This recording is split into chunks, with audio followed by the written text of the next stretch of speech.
welcome everybody to the, was it August meeting of the Central Oregon Writers Guild.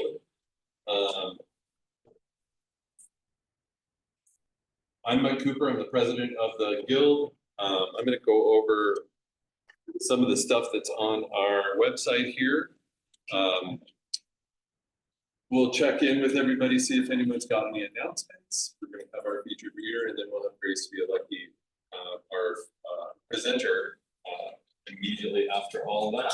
So on our website, oh, I suppose I should mention this. We're in production mode of the anthology. Thank you to all the authors who contributed. Still looking at a November release for that. It's in the part where it's getting all put together, so we're pretty excited about that. A lot of great stuff in there. On the left side of this landing page for the Writers Guild, we have all the things that we're doing. So there's Grace, who we'll see tonight. Jennifer Perrine next month, also going to do a workshop next month. Got a few people signed up for that already. There's still space for that. October, Deborah Frace is going to come and talk to us. November, Sherry Kephart, and she's also going to do a workshop. And then we have our holiday pop. On the right side of the website, we have all the events that we know of that are happening in Central Oregon. And if you know of one that's not on here, please email us at centraloregonwritersguild@gmail.com and we'll put it on here for you. So there are quiet writing times Tuesday mornings here at the library, Meyer Classroom. Meyer Classroom upstairs, 9:30 to 11. Come join us. I'm here pretty much every week. We chat for a little bit about what we're working on or life in general, and then we write for hour and 15 minutes or so. It's a very productive time for me anyway.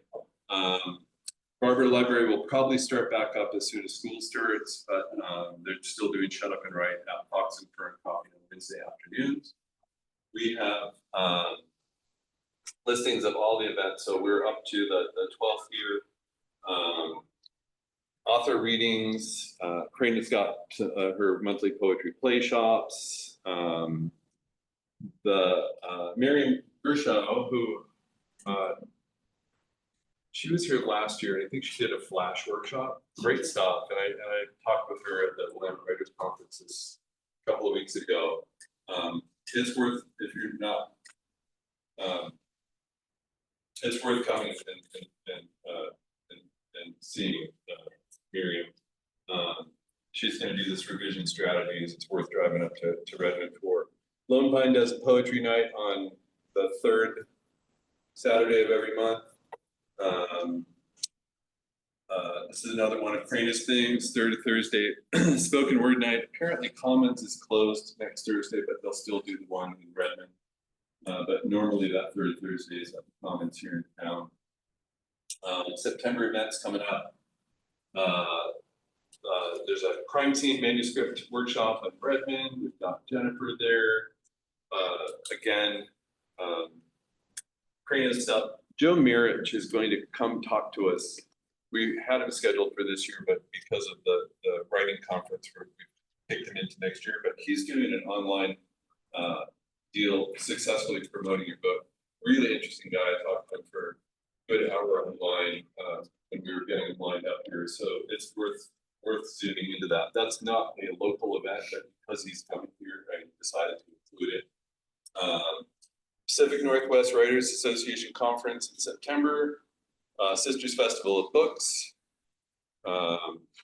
This is the, I don't know if any of you have been to the Raging Writers / spoken word thing. That's for the 2nd Sunday of every month. My wife Irene runs that, along with Bim. Great fun.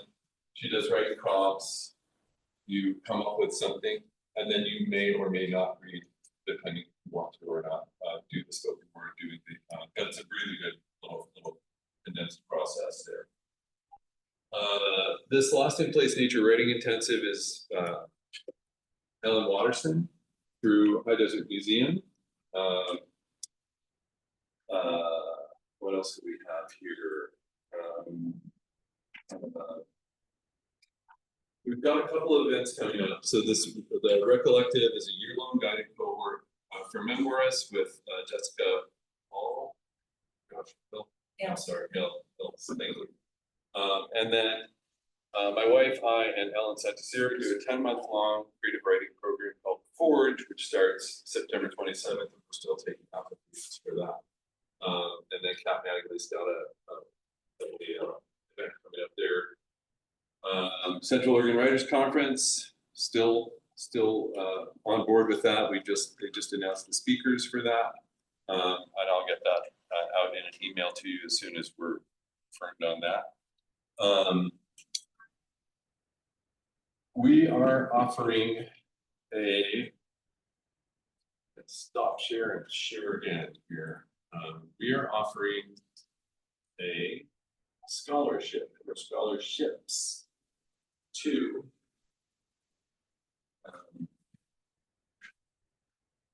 various events. So our mission is to promote writing in Central Oregon, and what we're doing is we're offering 3 scholarships that will cover the full registration for the Central Oregon Writers Conference.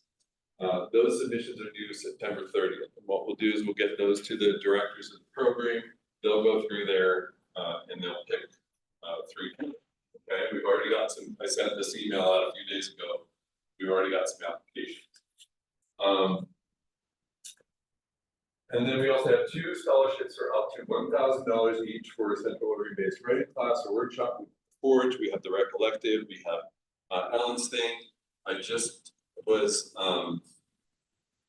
made aware of a couple of more things that are coming up in October and November through the Pioneer Ranch thing. I'm sorry, I should be more prepared than that. So I'll get that information out. So what we're looking for is, first of all, you've got to be a member of the Central Oregon Writers Guild. What we want you to do is submit a statement of no more than 200 words, expressing not only your intended use, why you should be the one to get it, but also a financial need. That's part of the component here. And then submit a statement of your writing, not to exceed 500 words, short story, novel excerpt, essay, poems, etc. Include your name, email address. Submit that to Central Oregon Writers Guild at gmail.com. So if you're interested in the Recollective or the Forge or anything else that's coming up, sooner the better. Because what we'll do as a board is we'll get together when it becomes sort of a timely thing, and we'll go through and we'll pick people to pick that. So if you're interested in any of these things coming up and you want some financial support from Central Oregon Writers Guild, get that stuff in as soon as you can. Okay. I'm going to put some little half sheets of paper on the back table expressing what is up here right now. Okay. Okay. How about, does any, yes, so I just got a question online. The memoir class and the Forge are both online. The other ones that I talked about up in Sisters, those would be in person, as is. What is it? I Meadow Ranch. I Meadow Ranch, I think that's what it's right now. And so Allen's would be in person. I think that's at Summer Lake too. So the memoir class and the Forge are online classes. Okay, so you don't have to be here in present with us. Any questions about any of that stuff? Yeah, no, okay. Okay, so anybody have any announcements or interesting, cool stuff they want to share? And just about the conference, a lot of people are asking us about the exhibitions, and that should be, we're having more computer issues, but we have a workaround, so that should be remedied in the next few days because we've been working on it. So if you have already signed up for the conference and you want to put in an advanced submission, we'll have a way for you to choose who's gonna look at your materials and, you know, we'll set up a time for you to talk to that person at the conference one-on-one to, you know, with somebody. Anyway, that's almost resolved, is what I want. Okay. So, what Trish is saying is that if you go to this site, the Central Oregon Writers Conference, and you go to the registration and you pick advanced critique review, you can actually, once that's in your cart, you can actually pick more, okay? So you can get additional readers. With the question that we had before was, do I only get one person look at my work, or can I have multiple people look at it? So this is kind of the current workaround. I know that Michael is dialing this website in, and that we should see that sooner, but it's doable right now. Okay. Thanks, Trish. And it does say Southern California Writers Conference. It is Central Oregon. We will have a new website entirely for next year, but it's just, we're doing the best we can this year because we're pedaling as fast as we can to get all everything together behind the scenes. Yeah, but it's gonna be great. There's, I mean, good bunch of people, both the speakers. We have Jennifer's, Redmond Silva, is that right? Jennifer Redmond. Jennifer Redmond. We had her as a presenter a couple of years ago. Really, everyone really enjoyed them. She's wonderful, and she's amazing. So I'm so excited she's gonna be the speaker. And Grant is gonna be the other one. Right. He's done a whole bunch of screenwriting and shows and stuff, but what's great is now he's writing novels. And his novels have been really successful because he knows how to market. And I think all of us are looking for ways that if we are going to self-publish, you know, he has a really good way that he's been able to do that. Yeah.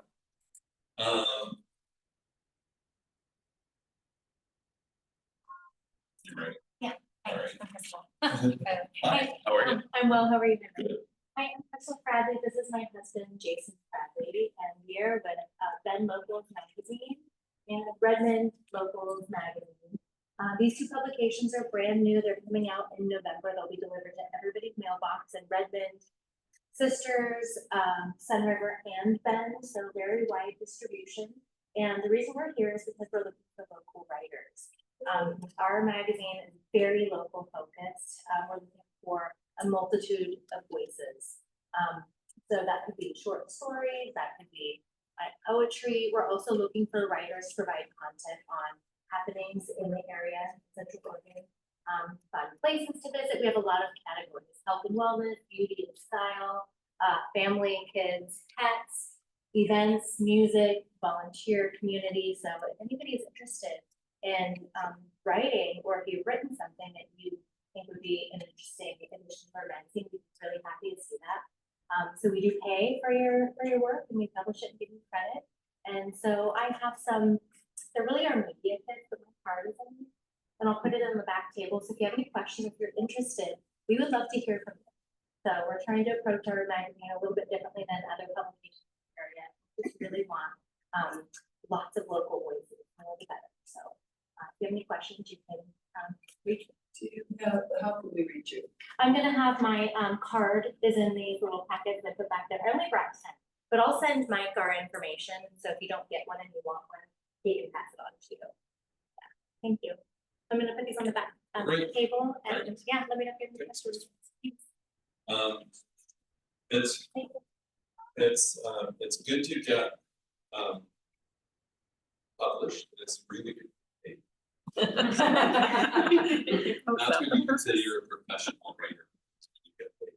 I have a $50 gift card from Amazon. That's my first payment. And you never used it? But I used it immediately. Okay. But the nice thing about it is I get to card. So All right, so you still have. yeah, so I don't have, so I can't look at the free the $50 bill or the check. Right.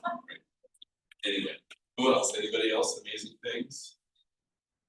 Any rejections? I got a few rejections this past week. You know what?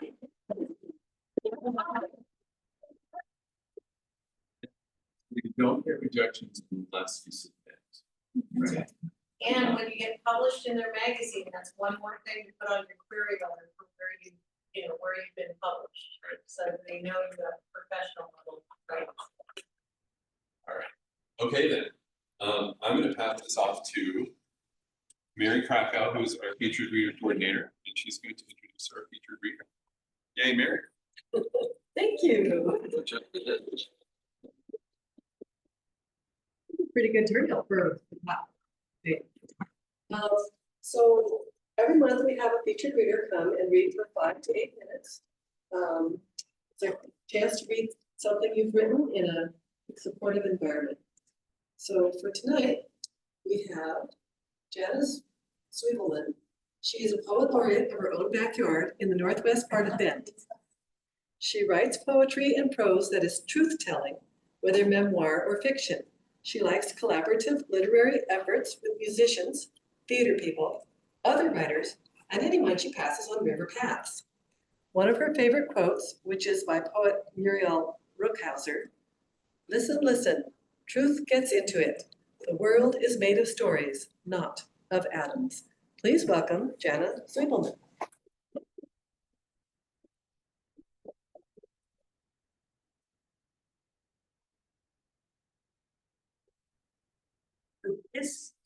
We're not using this, right? Right. So people in the back tell me if I get too soft. Oh, they won't hear you online unless you talk right into it. So it's not, we're not using the mic because we're getting feedback, so it's recording off this phone right now. So they will be able to hear you Yeah, then? I assume, Just, I'm not getting any, can't hear. Not using the mic, Right, No, correct. You can if you want, using the mic. but it's off. Boy, yeah, there's so much going on. I'm just Yeah. impressed with all those things. The work that has been done. Thank you, Mike. Thank you to Mary. Thank you for all of you to keep the crowd going. A few minutes ago, this room was almost empty. And I thought, oh, light crowd. But now it's a I'm Jana, and Mary actually said my last name right, it's Weebelman. It's rarely done. And the latest book that I self-published is Irelandish. It came out around a year ago, and I did it through Luminary Press in Eugene. And I can answer questions about that experience if any of you are interested, because I'm guessing there's a few other writers in this room who like the idea of getting published. And I've got a couple of other books over there. And a friend said, when I told a friend, ask her for suggestions for me for tonight, she said, oh, the featured speaker is talking about giraffes and you're writing about Ireland and drafts and beer, so why don't you, blah, and I'm like, nah, but thanks for the suggestion. I went to Ireland, but I'm not Irish and I'm also not beer drinkers. So I'm gonna read one story out of the many in here, just a collection of my husband's and my travels for a few weeks through a whole lot of the Republic of Ireland. And mostly it's really light reading, mostly it's upbeat, there's some sentimental and sad and sweet things in it, there's some humor, some illustrations. One Small Town is the name of this story. Is my volume okay? Ennistimon, the sign says. It's not made it into our guidebooks. It looks drab. It looks drippy. Nevertheless, we both need to stretch, so in Ennistimon we stop. It's easy to find a place to park. The whole populace must be out to lunch somewhere else. Silence. We wander by foot through the drizzle, looking into windows for indications of life. A shuttered storefront, locked up bookshop, locked up music shop, where my husband's name is Bruce, where Bruce lingers to peer in at the darkened display of guitars and fiddles. I start across the street and I'm stepping around potholes when I hear a deep voice. Are you French? I look up. 3 feet in front of me, on the other side of a pit that could hold a dead Irish wolfhound, has appeared a black-haired, ruddy-faced man. He's big in every dimension, scraggly in every inch. He sounds oddly both gruff and gentle. French or American, are you? I never know what gives me away as an invader, even before I open my mouth.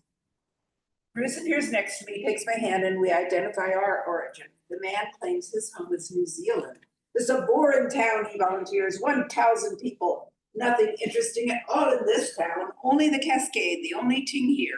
Go down there and walk over the bridge and back that way. It's very nice, the river and the falls, the only thing worth it here. He continues, I'm living here now. Well, I'm stuck here. I don't have the means to go elsewhere. I'm looking for work. This is a terrible town. I'd like to go home, I would, but here I am. I've learned an Irish word for his state of mind, begrudgery. Makes me think of how my Yiddish family would say that he was a kvetch. Well, then I offer, because I'm in an upbeat mood, I'm a tourist. I'm going to see you arriving back home to New Zealand. He tilts his head, raises his thick dark eyebrows, stares at me quizzically. Then we all bid goodbyes and good lucks, and Bruce and I start off in the direction he pointed, down there and over the bridge and back that way.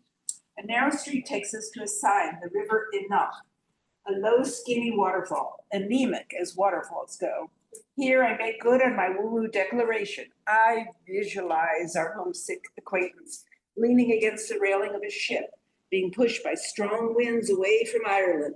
I picture him brightening at the sight of his homeland, leaping down the gangway and kneeling to kiss his New Zealand soil. Now he's reaching his arms up, hugging his very own familiar sky. I imagine him flashing back to that strange American woman on the street in that terrible trap, Ennistimon.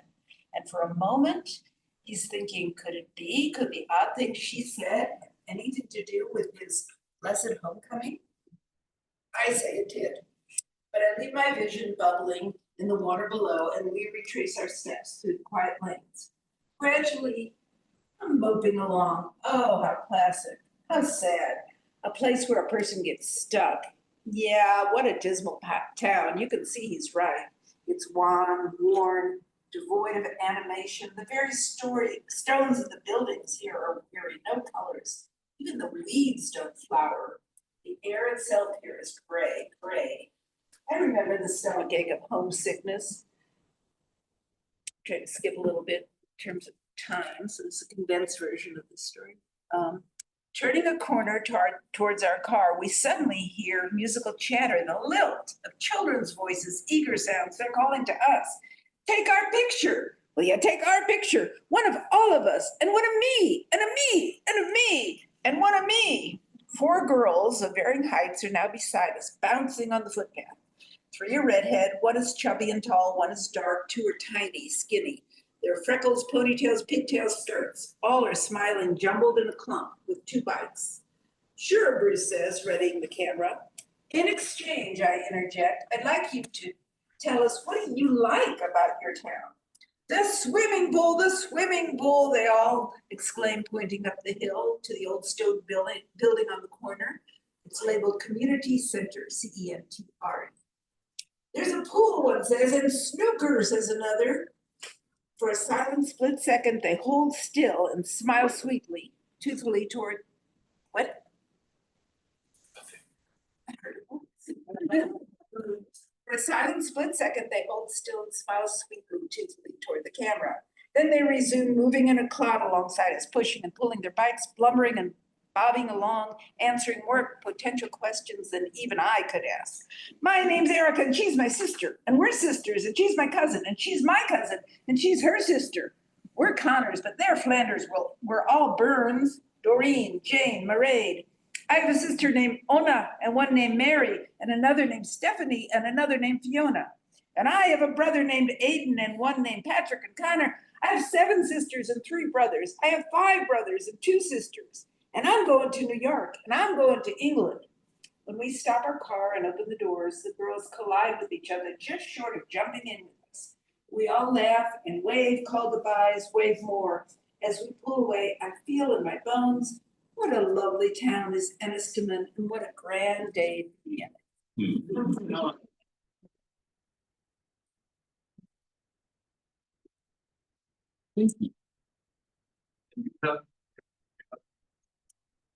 Yeah, put it over here. So come talk to Jana after. I love the way you read that. It sounded like there was an entire crowd of people right here with you. Super, super well done. I'm gonna kill myself on. Just, I'll just pour it out. All right, we have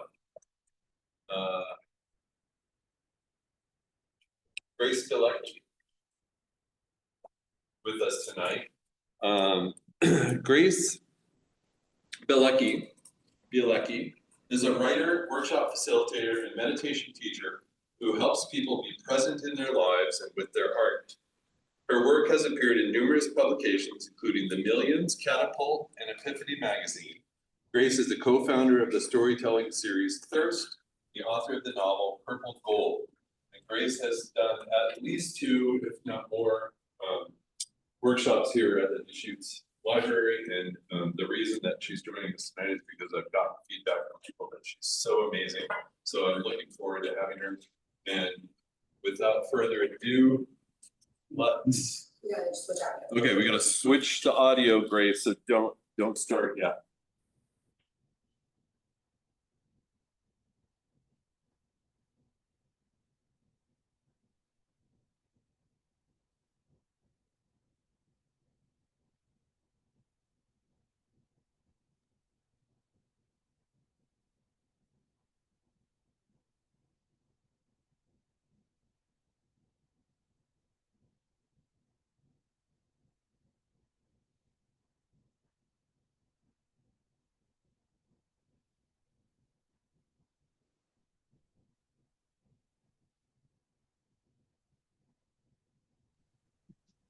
Grace, can you hear me? Yes, All right, you're up. super. Hello, everyone. Welcome. Thank you for being here. When Mike and I were organizing this, we were kind of joking about how August tends to be the least productive month for writing.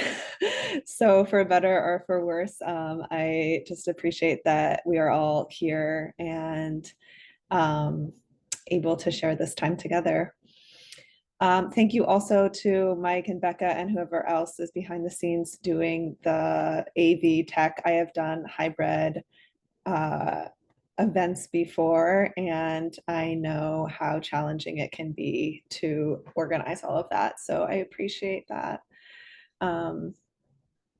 I just wanted to share a little bit more about myself and my work before we dive into the slides. An overview of how we'll be spending the time is just that I have about 45 minutes to talk about this draft process. I want to save 15, maybe even 20 minutes at the end for a Q&A.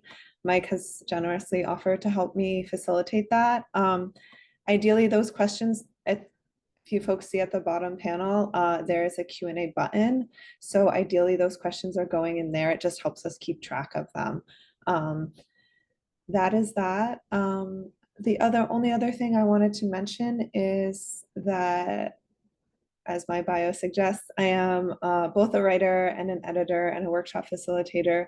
So when I was putting together this presentation, and often when I'm facilitating, I'm drawing from my own writing practice.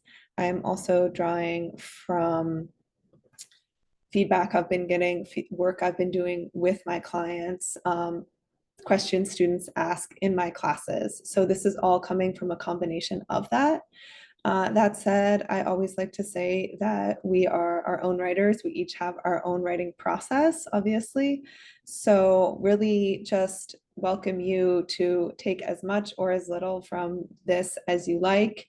Hopefully you find something that you can incorporate into your process, something that resonates you.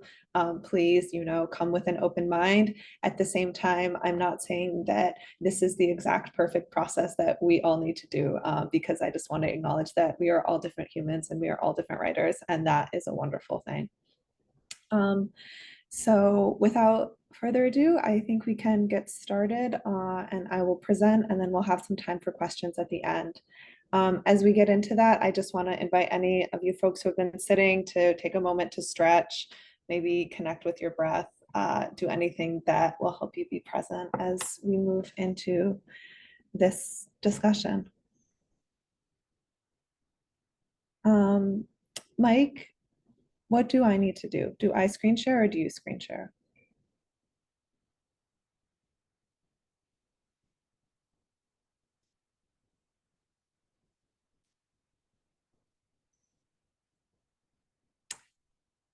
Okay. Thank you. That's helpful. Here we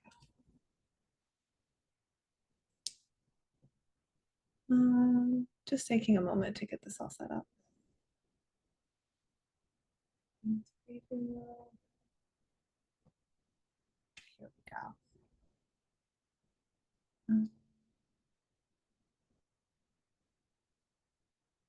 Just scrolling down. So the main things I want to cover for this is, what is a draft? I think we all have some idea of that as a writer. Why drafts? Common pitfalls in this process, the the phases of drafting our work. So the most helpful way that I have of thinking about a draft is that it's a distinct version of a piece of writing. And I make this distinction because as writers, we have a tendency, especially me, to tinker with our writing and to constantly be changing things. And that is an important step. Yet I also think that having separate drafts and thinking about that way helps us in the writing process, helps us stay on track. And my definition of a draft is edits that are more substantial than fixing grammar or spelling. So with each draft, you're honing in on the truth of the piece. You're really thinking about it, often from a higher level, thinking about the themes, thinking about the characters, thinking about the plot. And often a finished draft of a story can be very different than a first draft. And I know that I studied writing at college, and when I graduated, I had a tendency to write one draft of a story, go back and fix the spelling of the grammar and consider that a revision and consider that done. So this process is to kind of counteract that tendency that I certainly had, and that I suspect some other writers may have as well. And sometimes drafts are best contemplated horizontally, especially if you are a cat. Scrolling down. Oh, sorry. I need to unpause this. Let me try to get this started again.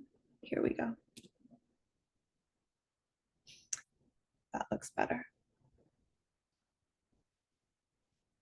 So I mentioned a little bit of this, but just to reiterate, why drafts? They give you a path to follow as you write and revive. This process gives you a purpose, certain things to think about in each phase of the edits. As I just mentioned, they allow your work to evolve beyond your initial ideas. They also create a space for creativity and new insights. So it's really investing in the creative process rather than thinking, okay, I figured everything out on the first time. They also create space for places like this and collaboration with other writers, writers' workshops, getting editorial feedback, which is such an important part of the writing process. So if you're up for sharing in the chat, just an invitation to say, what's your current process look like? Does it take you 5 drafts to get to an end of a story? Does it take you 25? Do you not even think about drafts? I would love to hear from folks if you want to just chat in and share a little bit about that, because as I said before, it's different for everyone. A few common pitfalls in this process.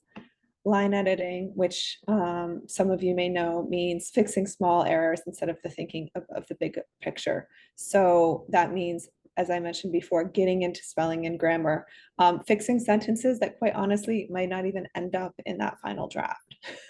So that's again why it's helpful to think about it in steps, because it's saving that work to that until that final draft rather than just diving in because it's tempting to fix that low-hanging fruit. Not writing to the end. I always encourage writers to write to the end of the story, even if that doesn't end up as the full end, just to have it there and to have that sense of completion. Reading the piece too many times without a clear plan. So we're reading our work and it can get a bit stale. We can sort of get so familiar with the story, it's hard for us to see it in a different way. So again, when we're thinking of the distinct drafts, we're reading, looking for certain things in each draft. Sharing too early, I don't know if any folks feel free to chat, and if you have had an idea for a story, gotten really excited, shared it with a writing group, and then gotten kind of waylaid by that feedback, or disappointed because not everyone was as excited. Sharing with too many people, another thing is kind of, again, that overload of feedback.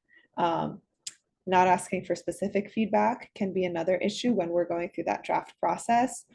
So we really want to be thinking about what is our vision for this piece at each step and how are we articulating that, how are we working toward that. And then lastly, not committing to finishing. I think as all us writers know, it is not easy to finish a piece, be it a poem, be it a short story, be it a novel. So just thinking about, okay, how can we finish our work and commit to that? Sabi is here to demonstrate the pitfall of cleaning your paws instead of revising, which is a common one for cats. So moving into an overview of this drafting process. So here I have thought of 4 different drafts, 4 distinct drafts. And I'm going to just outline them briefly. So draft 1, as many of us know, it's often called the messy first draft. I call it here the whole mess. Collecting anything we find of interest. Julia Cameron, the author of The Artist's Way, talks about laying track, which is just getting the words on the page. In this way, in this moment, we are thinking about quieting the inner critic and editors and really just writing all the way to the end if it's a temporary one. So just giving ourselves permission to write to finish. Not getting into that more critique, not getting into that editorial mode. Draft 2, deeper ideas and experiments, letting the piece evolve, finding a deeper meaning and what's driving the plot, exploring the piece's emotional motors. So I'll talk about more about what that means to me and to writers when we get to the deeper dive on draft 2. Pruning, expanding, and finding connections. I find that gardening metaphors are often helpful when talking about writing. So this is the time when we're working in the garden, planting seeds, watering things, prunings, letting the piece start to take shape. As we move into draft 3, the goal is to have a clear sense of direction for the piece, to be able to articulate what we're hoping to achieve, what questions the piece is exploring, what themes the piece is exploring. And because of this, we want to write with a clear sense of direction. And this could mean leaning into reorganizing and maybe even rewriting and committing to a length, a structure, and a form that support the piece's ambitions. Draft 4 is completion. So refining before the writing is released into the world, which often could mean being submitted to a literary magazine, being shared with writing group as, yes, this is done. Doing a final pass of edits for clarity and brevity, getting serious about your title. Often us writers put a little placeholder title, and this is the time to go back and really think about that, or, throughout the process, if a title arises, polishing until the piece is its best, most burnished self.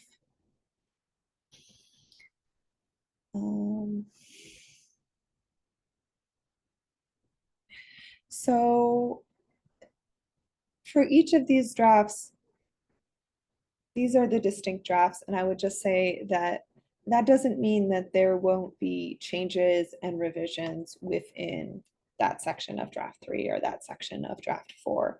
There could be multiple iterations. I'm just thinking as these 4 distinct steps of the process, even if there are multiple iterations within those steps. So a few do's and don'ts for draft 1. Again, writing forward with minimal revisions. This is the time to doubt yourself and your ideas as little as possible. Sometimes writing in longhand can help with this, or giving yourself a time frame, aka a deadline. That's why a writing workshop or a writing group that meets once a week or every other week can be helpful in just promising yourself, okay, I'm going to have a first draft done by that next meeting. Follow your energy. If there's a spark or the story goes in a certain direction, maybe an unexpected direction, trust that. Commit to finishing and prioritize that over perfection. I often work with writers who kind of get caught in the iteration or the planning, and they think, oh, I had this idea and then I had this other idea and then I wanted to change it. And my advice is always to stop changing and start writing, because there will be plenty of times to revise, obviously, later on. And at this point, it's really about just getting the words down. That appears in the section of don'ts, spending hours thinking about character names or researching the geography of a place or doing other things that eventually, yes, will need to be figured out in the course of the story, and can also, I'd say, be an elegant way of procrastinating.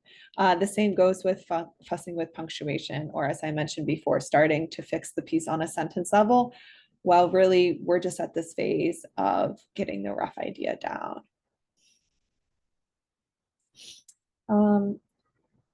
Just taking a pause to talk about doubting the work versus doubting yourself.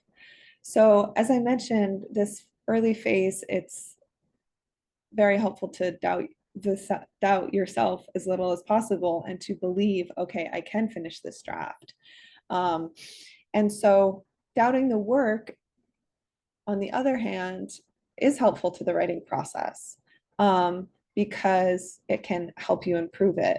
So there is a difference versus of, I don't know if my story is as good as it can be, versus I can't write a good story. So this is centering the idea of, I'm thinking about the story, I'm thinking of ways to fix it, versus there's a sense of, at least when I read it, of helplessness here and hopelessness, of I'll never be able to do this. So having this mindset of, okay, I'm going to be improving the story, I'm going to be figuring it out.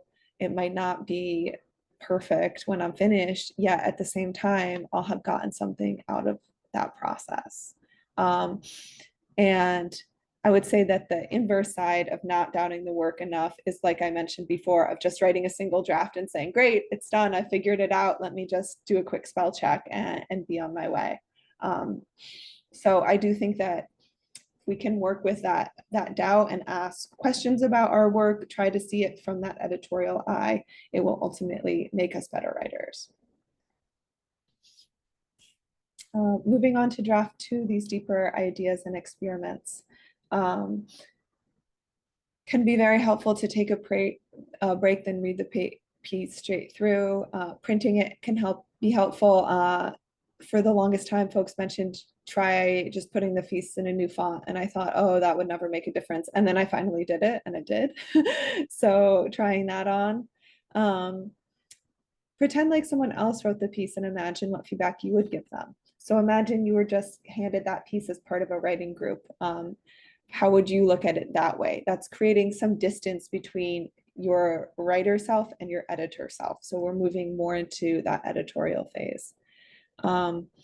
If you're feeling stuck, making a flowchart, word cloud, visualization, collage, really anything working in a different medium, seeing what ideas you're exploring, this can help just bring in different connections or just new clarity around the project. Identify the story beneath the story.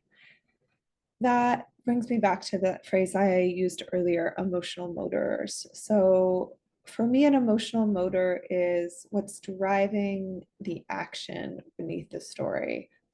So just using the example of the short story that was read earlier, which was lovely.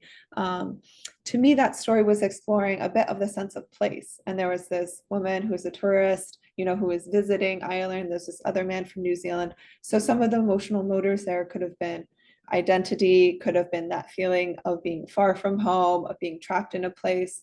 Then she meets the girls who seem happy and content to be in that place. So rather than what's happening at the narrative level, it's really the ideas and the emotions that are driving the piece below the narrative. And for me, when I'm looking at an early draft of my own work or another writer's work, I'm always trying to figure out, what are the piece's emotional motors? What questions is it asking? What concepts is it exploring? And how are those showing up on the page? Also asking yourself where the piece begins and ends. Sometimes we as writers have a tendency to take our time to get started. And often when I'm reading a piece, it could be a page or two in, and I say, you know what, maybe the story actually starts here. And this is also a time to just try a dramatic revision. Don't be afraid to change the point of view, try on a shorter word count, move sections around. The beauty of having distinct drafts, and I always encourage writers to do this, is, you know, you save the early version, your first version, and then the second version could be dramatically different, and you always are able to go back and return to that previous version if for some reason it feels like you've wandered so far from your idea. Some don'ts: don't be attached to that first draft, as I was just saying. I see this so often with fiction writers who, or auto fiction writers who are drawing from their own lives. They get attached to the reality of what happened. And at this point, I'm really encouraging you and your writing to think about, okay, what are the ideas I'm exploring and how can the plot match those ideas? And that helps us move further away from getting caught in the reality of a certain situation, or even the way it was in a first draft, and allows us to move into a different draft. I'm working with a writer right now who's writing a novel that just takes place in a neighborhood with middle-aged families during COVID. So it has the makings of sort of like a cozy fiction novel. And one of the main characters is sort of getting increasingly conflict with another woman who has an adult child. And I said, okay, well, what if she has no kids? She's already a widower. What if she has no kids? That makes her even more isolated and even more in conflict with the woman who has a family.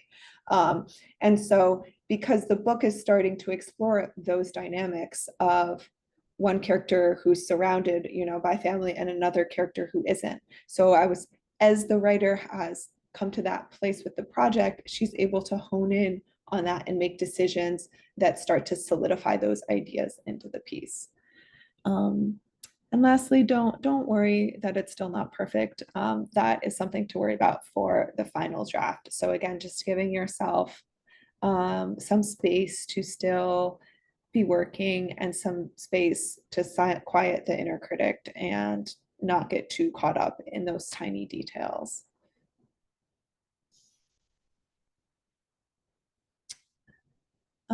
As we move into draft 3, this idea that, again, printing or change the font, and then strong recommendation to read the piece straight through.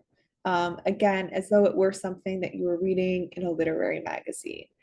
So instead of just getting caught marking it up, just give yourself, even if it's a book, say, I'm just going to read this straight through and see how the whole piece stands. Then read it again and take notes. And obviously fun pens and printouts help here. Decide what details and directions can be removed, so that more energy and focus can be used to meet the core elements. This is going back to that idea of pruning, because at this point, hopefully you have really honed in on what you want this piece to be about. This is another moment to keep track of the characters, the details, the chronology, all those little, continuity issues of, oh, have we met this person's dog before? Is the dog going to appear again? What color is the dog? All of that fun stuff. If characters have tics and tendencies that are important to the plot or important to getting to know them, making sure that they have been introduced.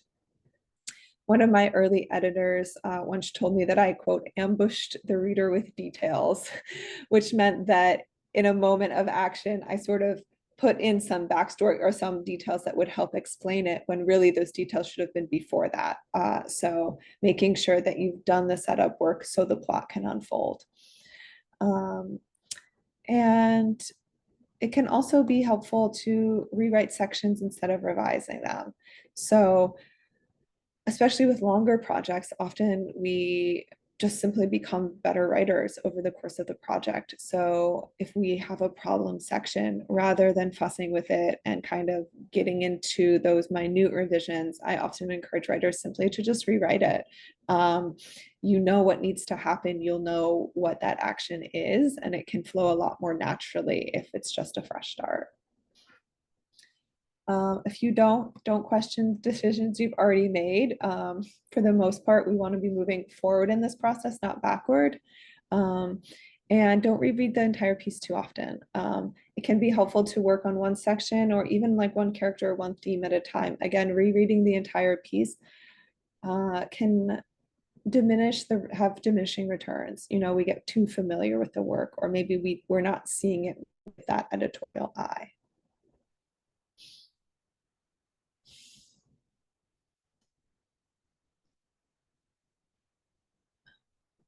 Moving on to some more do's for draft 4. Reading the piece aloud to yourself, to a friend, or have it auto-read by a word processor. Most word processors, or you can do this online as well. This is so helpful for checking for missing or repeated words, clunky sentences, or jokes you may be attached to that don't land, especially when you're having someone else read it or you're reading it aloud. Honestly, even to a pet, it just has a different feeling than our eyes. At least I have a tendency to just kind of skim across the page. As I mentioned before, find a title that's more than a place label or a placeholder. Then make sure you've done the work of weaving that title into the piece itself.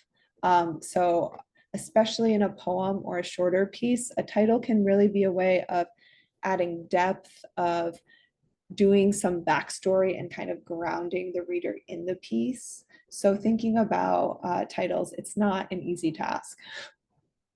At this point, spelling and grammar does matter. Page numbers, margins, especially if you're submitting it, making sure that it is looking ready to be read. And then here, again, take a break and come back with a fresh set of eyes, especially if you're going to be sending it to a literary magazine. I always recommend save that application, come back the next day and just give it a final read through, because it can be hard to put everything together and have it all tidy. At this point, try not to ask for feedback on artistic decisions you feel sure about. If you land on a title and you're really excited about it, don't come to a writing group and have 5 people give you suggestions for titles. That's introducing doubt into the process. So I find it so helpful, and I always encourage writers in my workshops to think about what they wouldn't change in this piece. What are you sure about? And at this point in completion, ideally you're sure about the vast majority of the decisions you've made. And that kind of ties into this last don't. So don't rush to finish and not let the writing arrive at its fullest potential. I have written articles about the quote, double-edged sword of deadlines. So deadlines can be so helpful, especially in that early draft phase of getting the words on the page, getting to the end of a story. Yet at the same time, if we're rushing to get to this completion phase and have that finished work, we might not be doing the piece its justice. We might be leaving in small errors or, rushing to wrap up something that really needed more space and more time. Unfortunately, Xena, the cat, did not complete her mission to make it outside. Just talking a bit more about completion. When is the work done? So there is no formula or method for finding the answer. It is an intuition. The work is done when you feel it is. This is coming from The Creative Act by Rick Rubin, a book I highly recommend for writers, for anyone who has a creative process. Rick Rubin has worked in the music industry for many years. And so this leads back to what I was saying about not rushing the process of it. The work is done when you feel it is. And I strongly encourage writers to finish projects because that is such an important thing, to have a process that leads a work piece to completion.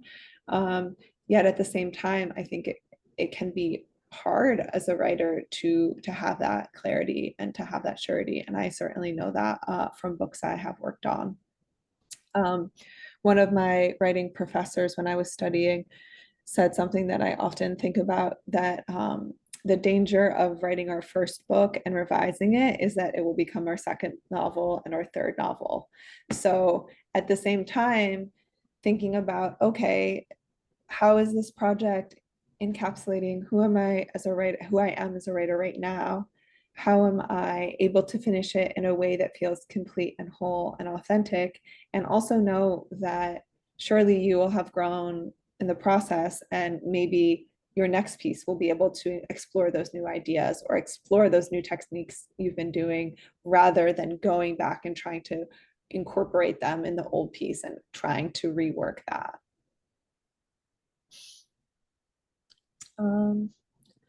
I just wanted to talk a little bit more about phoning a friend and getting help from other writers, and as that relates to this process. So when you can go no further on your own, and that counts, I'd say, mostly for the draft 2, 3, and 4. So when you feel like you've hit a roadblock, when you're stuck on a certain thing, when you know, for example, even though I am a writer and an editor, I just know that in my own writing, I have the tendency to miss those small words, a, the, and, or to make small typos. So I very, very rarely, I'm often just asking another writer or doing that read aloud on Microsoft Word that I mentioned before I submit a piece, because I know that's one of my weaknesses. Also helpful, as I was saying, when you're ready for a brainstorming session and need someone to toss around ideas with. So when you're getting stuck with a problem, usually in draft 2 or draft 3, and you can't quite figure out how to work with that. Can be really helpful when you have a clear enough vision of the piece to ask questions. So again, that's thinking about giving yourself enough space in the process to get to a place where you know what you want to achieve in this piece, when you know what's exciting to you. And then you can ask questions that support that, rather than sort of crowdsourcing the writing and saying, oh, you know, I'm up for any and all feedback, and then trying to parse through all of that, which I know from writing workshops can be overwhelming. And then the last one I already touched on. In this example, despite her eagerness, Sabi might not be the most useful friend for this carpentry project. Just as, again, going back to this, if you need a diligent set of eyes for a proofread, asking a writer friend, asking a friend who, you know, does something that makes them have to read very carefully, not asking a friend who doesn't read. So hopefully you all have a writing community, you have other folks in your life who can support you with this, or you know, you have writing classes, you have other freelance editors who will help when you need it. Moving down through here. And just as we move to a close, this idea that art is, again, coming from the creative act. Art is choosing to do something skillfully, caring about the details, bringing all of yourself to make the finest work you can. It is beyond ego, vanity, self-glorification, and need for approval. And I love this quote because it really centers you and you as the writer in this process. So caring about the details, bringing all of yourself, really trying to make it the best piece you can at that moment in time. And like I said before, maybe you'll do better in the future. And going back to that idea of doubting the work versus doubting yourself, often as writers, we do need to set our egos aside in order to receive feedback, in order to ask for help, in order to ask questions that will ultimately make our writing better and let us grow as artists, and let us kind of write beyond maybe what our comfort zone would be. I'm just going to scroll down and end here. We're definitely finishing that draft. So as I mentioned, I host workshops on my own, 8 and 10 week workshops. I work with individuals on books as well as group coaching. I always have monthly office hours. So if you have a question we don't get to, or you want to talk more, please get in touch. And then I have a drop-in online monthly writing group. And it was just so lovely earlier. I'm gonna turn off this share now, that Mike was going through all the other in-person and online offerings that you have in this community in Oregon, because I do think that being part of a writing community, being in touch with fellow writers is so important to this process. And obviously, in many of these stages of the drafts, there was room for feedback. There was room for other folks to help out. And even if you're in that phase 2 of kind of figuring out what the story is about, going to a reading or just reading a different story, reading a book, picking up some poems can be so helpful in just bringing new ideas and helping you figure out different things with the piece.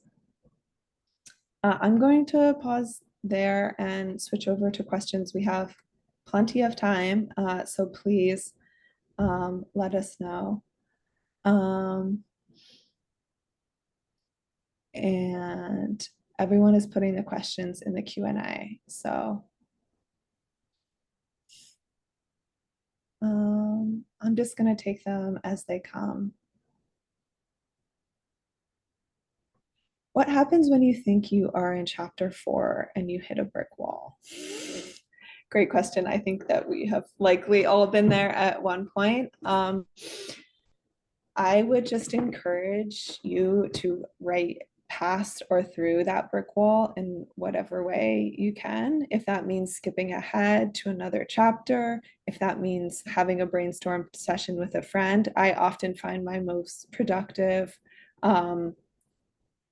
brainstorming sessions or just hopping on a phone with a writer friend and saying, hey, this is what I'm doing. I'm usually pacing around frantically while this is happening.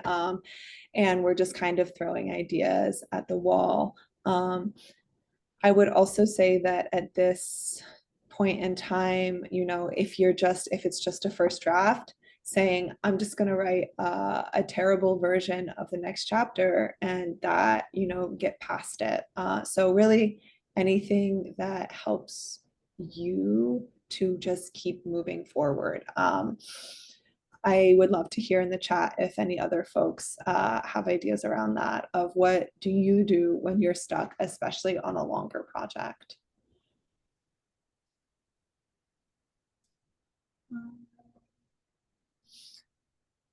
Rebecca was asking, I'd like suggestions about what to do when you're stuck trying to actually finish the story piece. You don't know how to end it or when to end it.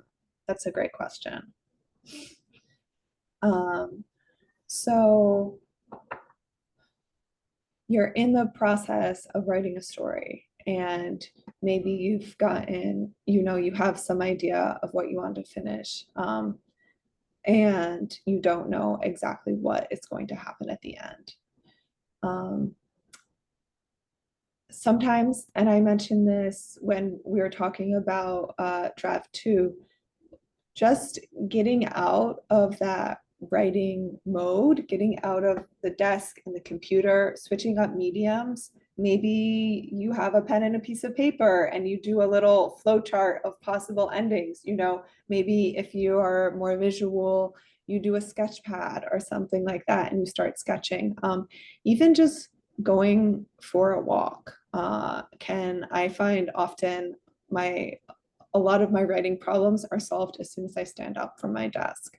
That said, I would also try to commit to yourself and just say, I'm going to finish the story. I'm going to think of an ending. And it doesn't have to be perfect. You know, it doesn't have to seamlessly tie everything together. It can just be good enough. I would also say, you know, if you've been working on the piece for a while, you know, you put a good enough ending into it, and then you can bring that piece to a writer's workshop, to a writer's group and say, hey, I'm really struggling with this ending and that's what I want to focus on. save all your feedback about the rest of the piece. I'm okay on that. I just want to hear ideas for the ending, hear everyone else's thoughts on this current ending. I found that if we already know what we need help on, it's much easier to receive feedback because we're asking for that help. So that can be very productive, a moment, especially if you have a group of folks, or you even have a fellow writer and you can just say, hey, I don't know what to do about this ending. And then do you have any ideas? And then from there, you can start to figure it out. All that said, you will have to just have that first bad ending in order to take the steps to make it a good ending.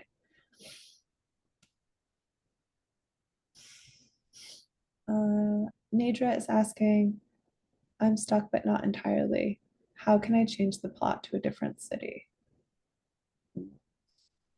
That sounds more like a sort of a draft 3 of, okay, honing the story and honing the details. So obviously there's going to be a lot of continuity work there. If the plot was really tied to a specific location, flipping all of that over. I often use the find function when I am doing changes like that, longer changes throughout the piece, and say, okay, can I find this specific name? Can I find this specific color? Can I find this specific object? I'm working on a YA novel right now, and one of the main characters is often wearing this black hoodie. It's very important to her. So at one point, I just did the Command F, that find function, to look at all the times that hoodie appeared in the story. And that helped me see, okay, am I mentioning it enough? Am I mentioning it too much? Do we understand when she first got it? Do we understand how she's eventually going to stop wearing it? Yeah, I would just say that big decisions, big changes like that, they do require a fine-tooth comb, and certainly doing as much as you can. And then, as I said, for draft 3 and draft 4, when you do a read through, asking yourself, okay, can I really look for that and make sure that that change to that new location landed and that all the continuity is there. Reading Robin's question. In my first draft of a piece, I had a scene that I later cut for purposes on flow. That paragraph keeps trying to insert itself back in. What do you make of that? I love this question, Robin. Thank you for this. I'm sure, and if you've had the same issue in the chat, please let us know. I'm sure that other writers I have had something similar. I have a document called snippets that I use, when I'm out taking something, and they do sometimes find their way back in. I think that could be a situation, Robin, where it could be helpful, like I was saying, to get a second set of eyes. It can be hard to separate, and I know this as a writer, like our own attachment to that paragraph or to what we're saying from the greater purpose of the piece. So having a reader who isn't you, who's less attached, being able to say, oh, that was so helpful, that was really developing the characters, versus, that's kind of repetitive. I would also say maybe there's a place for that paragraph or those ideas in a different piece, in a new piece, if you still are very attached to them. For my first novel, I had this opening line that I thought was brilliant, and I wrote the opening line, I'm going to write a whole novel after this. And that line did not even make it into the final draft of the novel. And I had it saved. I had it still in my head, and it eventually made its way into a short story about 5 years later. So I'd say that if it's really sticking with you, there's a reason for that. It's just a question of determining, does it have a place in the piece you're working on, or does it have a place somewhere else? I'm having a few other questions coming in that were in the chat. what are the best apps to be able to talk to text or a transcription app? That is a great question. I don't personally use talk to text. The feature I was talking about is a pretty standard feature in most word processors of simply just reading the text aloud. So it sounds like what this is saying is the reverse of speaking and then that's typed. If anyone does use these and wants to chat in and share what they use, that would be super helpful. It's just not something that I do in my own process. At what point in the process would research come into play for fiction and nonfiction? Oh, this is a wonderful question. So this kind of ties back to what I was saying about a don't for draft one, which is obsessing with names and places and, you know, the exact chronology or the exact details. So I am working on book coaching a client who's writing a novel set right before the US goes into World War II, so the late 30s into the early 40s. And every so often he'll have written something, you know, about, you know, a character starting to get drafted or, you know, the car that this character is driving. Or I was even saying, you know, would this town have a newspaper store? How often is the newspaper printed, etc. And then I say, just make a note of that and fact check it later. Because right now the goal is really to let the story flow, to think about the characters, to think about the dynamics of everything, the tension of what's happening, building up to the US entering World War II. So I just say, okay, obviously we need some level of reality. We know that they're reading newspapers, they're not calling each other on a cell phone. Yet at the same time, save your newspaper research for, I would say, draft 3 when you're getting into the continuity. That said, it could also be helpful perhaps a little bit earlier if you're feeling stuck and it's just a matter of, okay, what's something I can do to keep this project moving? I would say that research, and I know this speaking from experience, is again what I like to call a form of elegant procrastination. So it feels like it's helpful in the story, yet it can also just be a way of spending a lot of time on the internet without actually writing. And so I strongly counsel against doing it in that early draft process, because that early draft process is all about getting the story down. And then draft 2 and draft 3 are about starting to do that research and incorporating. That said, if you're going to be writing about an era or a time period or something else that feels totally unfamiliar and that you have no context for, could be helpful to do a chunk of research and have notes before you even do draft 1. So you're able to write from a place of knowledge. The client I'm working with, who's writing the novel set in the US in the 1930s, he has some family history, he has some history knowledge, you know, he was a history teacher, so he has enough foundational knowledge to be writing in that era. But if you're trying to write in an era that is less familiar with you, then doing that research earlier and being able to write with that knowledge. One more question came in. What should someone expect from a writing group and or an editor? Suggestions on how to interact. Ooh. I appreciate this question because often I will spend the first meeting, if I'm leading a writing group, just talking about how we will give and receive feedback, which is very important. So one of my easiest suggestions, which I often give, especially if it's a drop-in group or a group where you don't know many of the other writers, is just go as a participant and don't submit work for feedback. Just simply show up, listen. You know, if you're able to read the work and give feedback and you feel comfortable doing that, do that as much or as little as you want.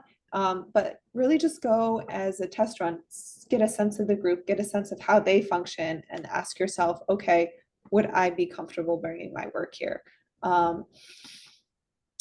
I would also just emphasize something I always think about, and my goal as an editor and a facilitator is to encourage writers to keep writing, to help writers feel supported, and to really give suggestions that honor the spirit of the project, which means that I'm trying to put aside my personal agenda and preferences, and then I'm really trying to meet the writer where they are and see what they're trying to achieve. So is a writing group centered on if a writing group is too centered on writing a certain way, or, you know, very focused on certain styles, certain tenets of writing, it might not work with your style or with something that you are trying to achieve with your writing. So that's always something to keep in mind. Often I work with writers in my workshops who have previously been in writing groups in universities or even in MFA programs, and something that they say they struggle with is it feels like writers are trying to prove they're the best writer by being the most critical of other folks' pieces.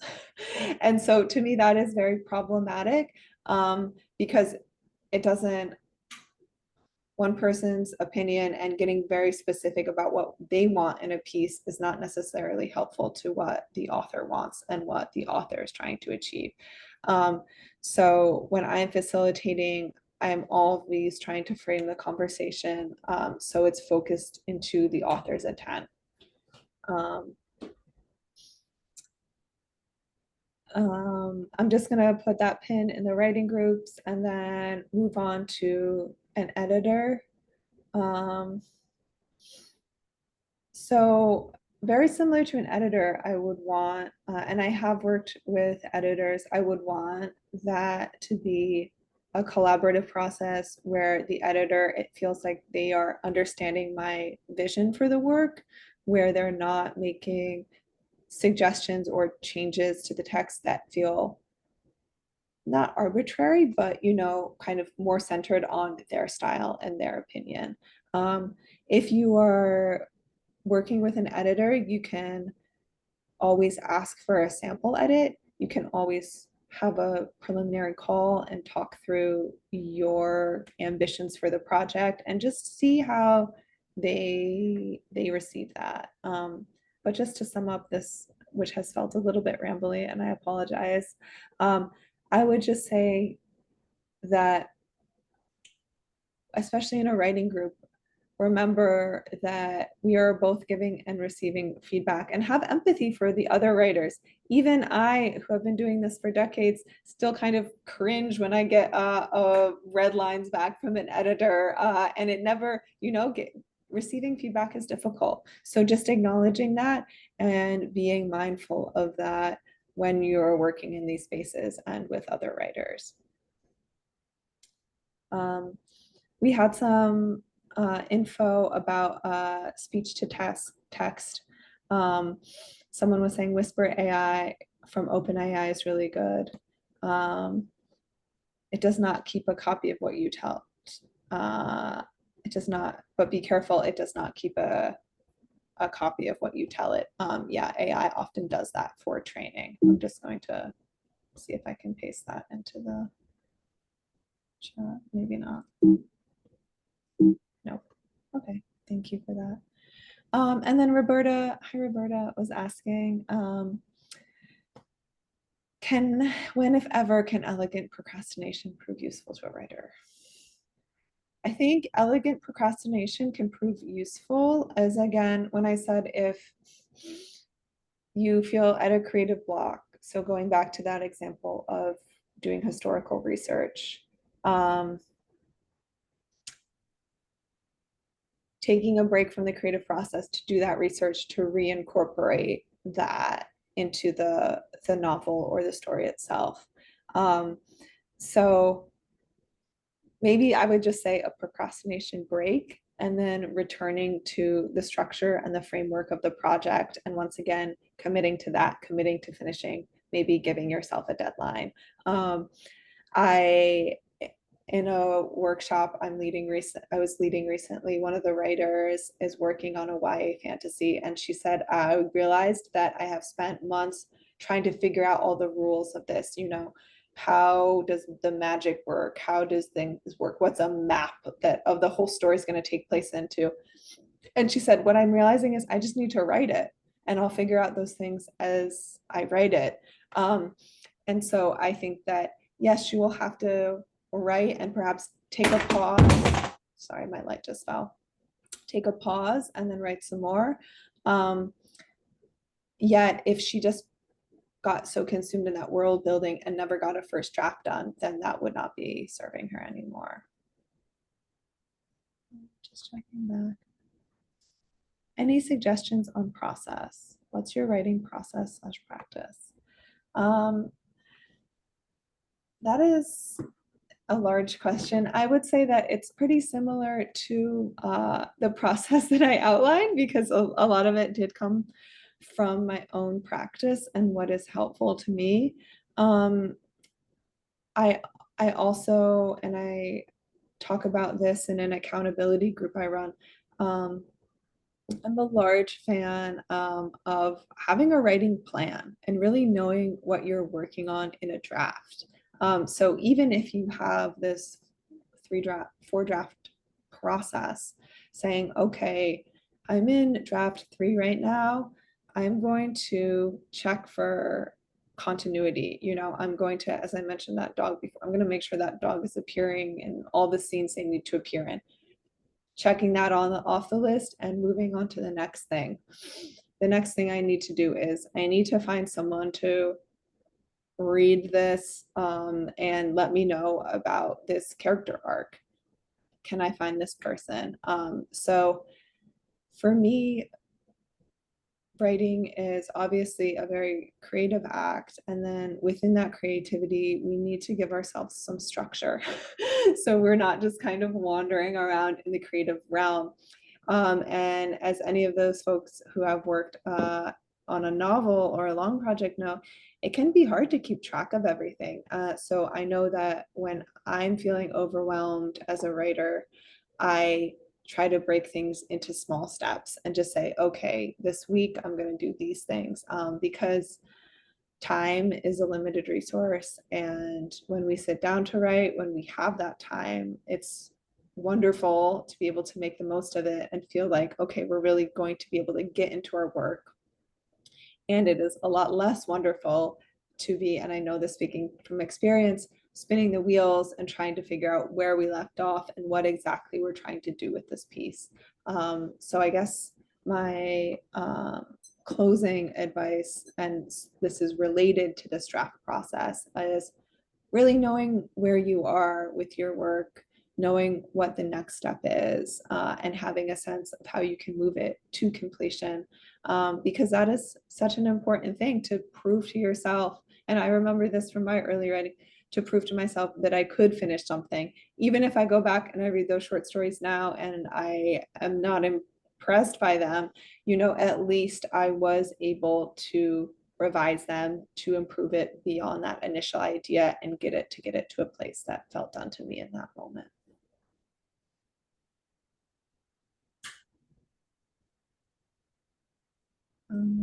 Super, and Mike is gonna take over, I believe.